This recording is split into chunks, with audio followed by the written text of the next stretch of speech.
The galaxy was wide and endless, filled with many species, empires, and rulers who all believed they were the strongest. Among them stood the Zareth Empire, a powerful domain ruled by Queen Xylaris, the feared alien queen. Her empire stretched across hundreds of star systems. To her people, she was a figure of authority, brilliance, and unstoppable strength. Few dared to oppose her. If a civilization resisted, it was quickly crushed, its armies broken, and its leaders brought in chains to her throne chamber. In the grand palace of the queen, stories were often shared about different species. Soldiers spoke of enemies they had defeated, of victories won, and of strange legends whispered in the dark corners of the galaxy. Among these stories, one legend returned again and again: the humans. The queen often laughed at the tales. She called them myths, exaggerated stories created by weak species to inspire hope.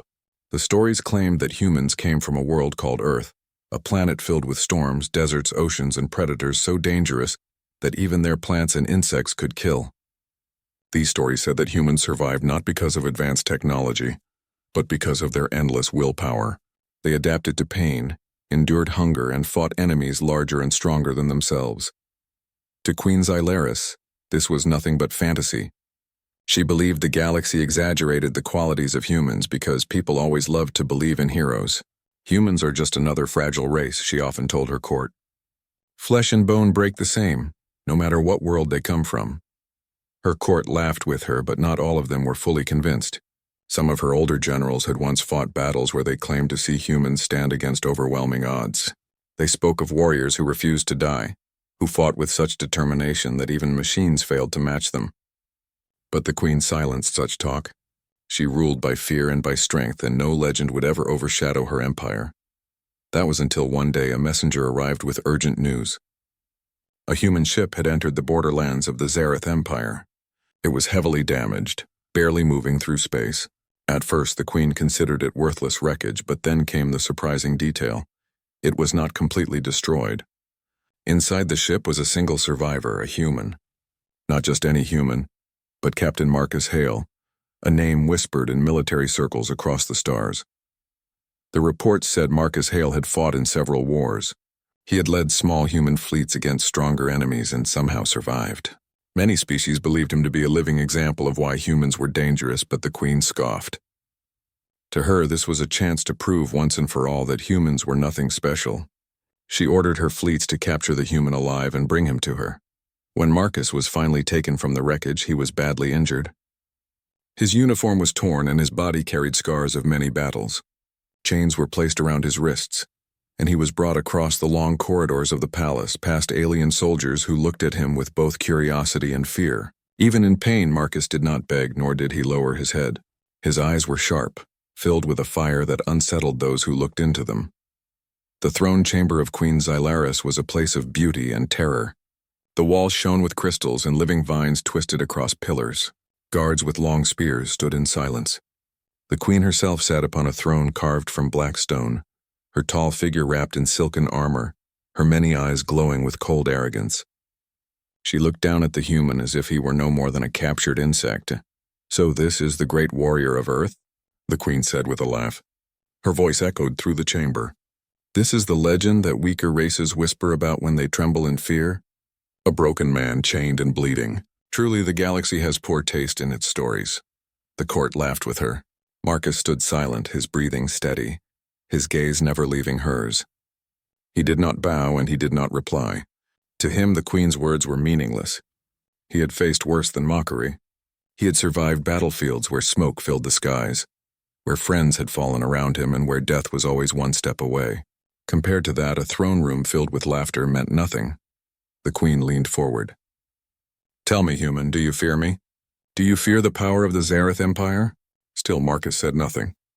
His silence was louder than any words he could have spoken. The guard shifted uncomfortably, sensing something strange about this prisoner.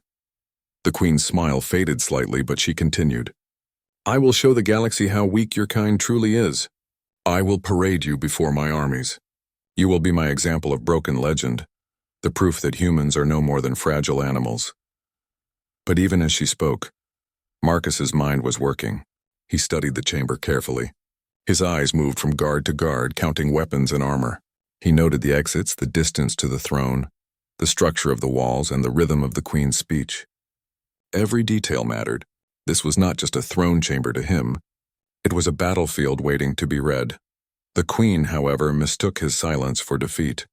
She sat back on her throne, amused by what she believed was his hopelessness. She waved her hand for the guards to take him away to the lower cells. But Marcus lifted his head slightly, his eyes meeting hers once more. That single look carried no fear, no submission. Instead, it carried something else, an unspoken challenge. The queen froze for a fraction of a second. For the first time, she felt a tiny flicker of something unusual in her chest. It was not anger. It was not annoyance. It was something she had not felt in many years. It was doubt. The court remained silent as Marcus was dragged from the chamber, but whispers spread through the palace later that night. Some said they saw a fire in the human's eyes, the kind of fire that could not be chained or silenced. Others said that for the first time the queen had paused, not long, but long enough to be noticed. The legend of humans was no longer a distant story. It was standing in the heart of her empire, alive, waiting, and unbroken. The queen believed the matter was settled. The human would be locked away in the deep cells, and in a few days she would show him to her empire as a defeated example. Yet something about Marcus Hale continued to trouble her. His silence was not the silence of fear. It was not the silence of surrender. It was something else, something dangerous. While the queen sat upon her throne, surrounded by laughter and admiration, Marcus was led through the twisting halls of the palace. The guards expected him to stumble. They expected him to beg. Instead, he walked with steady steps, his head held high. His body was injured, but his spirit showed no cracks. Inside his mind, Marcus replayed the queen's words. She had mocked humanity, calling them fragile myths. She had laughed at the very idea that humans were anything more than animals. Marcus did not respond then, but now he began to think of the truth. Truth that no throne, no empire, and no mocking laughter could erase. Humans were not myths. They were the children of a death world. From the moment of their birth, they were surrounded by challenge. Their planet forced them to adapt or die. Storms raged, seas swallowed ships, predators stalked the night, and still humans survived. They built fire in the cold. They built weapons from stone. They learned to fight together. They learned to never stop. Marcus remembered the stories his father once told him, of explorers who crossed oceans with only stars for guidance, of soldiers who stood their ground against impossible odds, of builders who raised cities from nothing. These were not legends. They were history. They were humanity's truth. The guards pushed him into a cold cell made of black stone. They chained him to the wall, expecting him to collapse. But Marcus simply sat down, closed his eyes, and began to breathe in steady rhythm. He remembered his training. Pain was temporary. Fear was useless. The mind was the true weapon, and his mind remained sharp. Hours passed. Whispers began to move through the palace. Guards who had looked into the human's eyes spoke of an unsettling feeling. They said his gaze was not like that of any other prisoner. It was the gaze of a predator who was waiting, calculating, and unbroken. At last, the queen grew curious. She ordered that the human be brought again to her throne chamber. She wanted to hear his voice before she displayed him to her empire. When Marcus was dragged into the chamber once more, the court gathered eagerly. They wanted to see the queen crush the myth of humans before their eyes. The queen leaned forward, her eyes glowing. "Human," she said, "tell me, what keeps you silent? Why do you not beg? Why do you not plead for mercy?" Marcus lifted his head. His voice, though steady and calm, carried across the vast chamber. "Because humans do not beg," he said simply. "We endure." The court grew quiet. The queen frowned, her arrogance tested. "Endure? You think survival makes you special? Every species survives." Marcus's eyes narrowed, and he began to speak, not quickly but slowly, with weight in every word. "No, every species exists. But humans, we endure. We fight storms, predators, wars, and hunger. We cross deserts with empty hands. We climb mountains with broken bodies. We survive where no one else dares to stand. And when we are pushed down, we rise again. That is not legend. That is who we are." The chamber grew still. Even the guards, hardened and loyal, felt something shift inside them. His words were not shouted. They were spoken with certainty, with the tone of a man who carried the truth of his species in his heart. The queen grew irritated. She rose from her throne and spread her claws. "You speak of strength, but you are only one man. bound and broken. What can one man do against an empire? Marcus's lips curved into the faintest of smiles. One human is enough. The queen's anger flared. She ordered her guards to strike him down, to remind him of his place. But as the first guard moved, Marcus reacted. His chains rattled, and with a sudden burst of strength, he pulled the guard forward, twisting his weapon from his hands. Before anyone could react, Marcus held the weapon firmly, moving with the precision of years of combat. The court gasped. The human, wounded and chained, had just disarmed one of the queen's best soldiers in the blink of an eye. He did not kill, nor did he strike in cruelty. He only stood tall, the weapon in his hands a reminder that humans were never as weak as they seemed. The guards surrounded him, waiting for the queen's order. But none moved. They had seen the look in his eyes. It was the look of someone who had walked through fire and come out alive. It was the look of someone who was ready to fight until his last breath. The queen stared at him, her laughter gone. For the first time she felt something strange, a chill deep within her chest. She had ruled empires, crushed armies, and silenced rebellions. But this man, standing before her with nothing but defiance in his heart, felt different. "You are nothing but flesh," she whispered, her voice lower now. "And flesh can fight," Marcus replied. "Flesh can endure. Flesh can win." The silence in the chamber was heavy. Every alien present could feel the truth in his words. For centuries they had dismissed humans as myths, but now the myth stood before them, alive and unbroken. The queen waved her hand, signaling the guards to hold back. She wanted to face this man herself. In her heart, pride and anger burned together. She would not allow one human to challenge her reign. She would prove to her court that even legends could bleed. "Then show me," the queen said coldly. "Show me what makes your kind more than myth." Marcus straightened, the weapon still in his hand. His body was battered, but his spirit shone bright. The throne chamber was silent. The court that once laughed now waited with uneasy breath. They had seen the human stand tall even in chains, even while bleeding.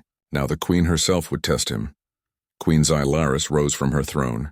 Her tall figure moved with a terrifying grace, her many eyes glowing like shards of fire. The vines along the pillars trembled as if the palace itself sensed her rising anger. She stepped down from the throne, each movement echoing through the vast chamber.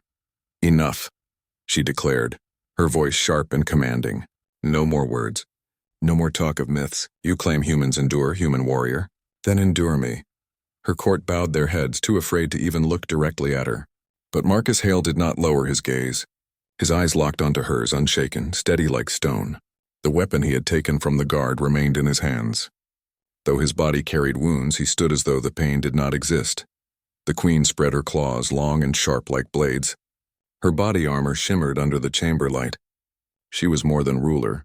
She was a predator, evolved and trained to crush enemies with her own hands if necessary. To her, one human was nothing.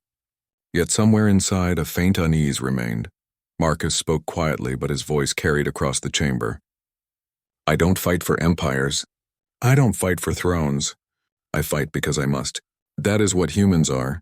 We don't stop," the queen snarled, leaping forward with frightening speed. Her claws slashed down, striking with the strength of a beast born to rule. The court gasped, expecting Marcus to fall instantly, but he did not. Marcus moved fast and precise. The weapon in his hands blocked the strike, sparks flying as claw met steel. The shock sent tremors through his arms, but he did not falter. He stepped to the side, forcing the queen to adjust. Their battle began. The queen attacked with raw power. Every strike from her claws could have split stone. But Marcus countered each one with skill born from years of training and battles that had nearly killed him. He could not match her in size or strength, but he did not need to. He used timing, speed, and his unyielding will. The court watched in silence, their eyes wide. Never before had they seen their queen slowed. Never before had they seen an enemy face her so directly and still stand. Marcus's body was pushed to its limits. His arms ached, his wounds screamed, but his mind refused to bend. Each time he blocked, he remembered Earth, the frozen nights his ancestors endured, the storms that shook their ships at sea, the battles where men and women fought even when hope was gone. He carried all of that with him, every piece of history, every struggle. The queen pressed harder, determined to crush him. Her strikes grew faster, sharper. Yet as the minutes passed, a change came. She realized the human was not weakening. He was adapting. Every attack she gave him, he learned from. Every strike he faced, he grew sharper. Her eyes narrowed. This was no ordinary opponent. This was the very essence of what the galaxy whispered. Humans endure. Finally, the Queen unleashed her full strength, slamming her claws down with enough force to shatter the floor. Marcus dropped to one knee, blocking the strike with all his might. The weapon trembled in his grip, his body straining against her power. For a moment, it seemed he would break. But then, slowly, he lifted his head, his eyes meeting hers. They burned not with fear, but with unshakable defiance. He pushed back, forcing her claws away. With a sharp movement, he rose again to his feet. The court gasped. The Queen herself staggered a step backward. It had been centuries since anyone had forced her to retreat. Marcus did not chase her. He simply stood there, breathing hard, his body battered but his spirit stronger than ever. He lowered the weapon slightly, not in surrender, but as if to show he had already proven his point. "You wanted to see a human," Marcus said, his voice rough but steady. "Now you have."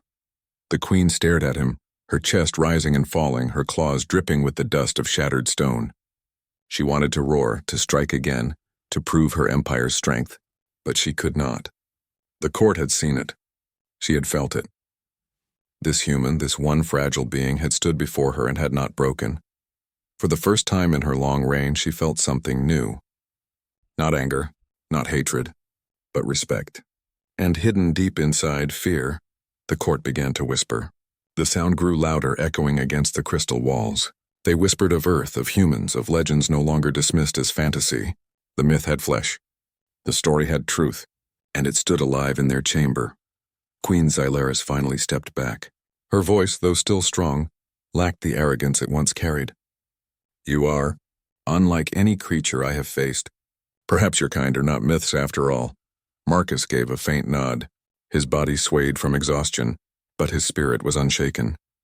"Remember this," he said. "We may be few. We may be far. But when humans stand, we do not fall. The galaxy will remember." Silence followed his words, a silence so deep it felt as though the stars themselves had paused to listen. The Queen slowly turned away, her pride wounded, her certainty shattered. She returned to her throne not in victory but in recognition. For the first time, she could no longer dismiss the old stories. The legends of humanity were real. They lived, they breathed, and they stood unbroken. Marcus was taken back to his cell, but no longer as a prisoner mocked by laughter. The guards looked at him with respect, even caution. In the hearts of many within the palace, a seed had been planted, a seed of doubt in their queen's invincibility, and a seed of belief in humanity. That night, whispers spread across the empire. Whispers that the alien queen had faced a human and had been forced to step back. Whispers that the galaxy's most feared ruler had seen the truth of Earth. And somewhere deep in the darkness of his cell, Marcus Hale closed his eyes, his breathing steady. He had done what he came for. Not to win a war, not to take a throne, but to remind the galaxy that humans were not myths. They were real, and they would always endure.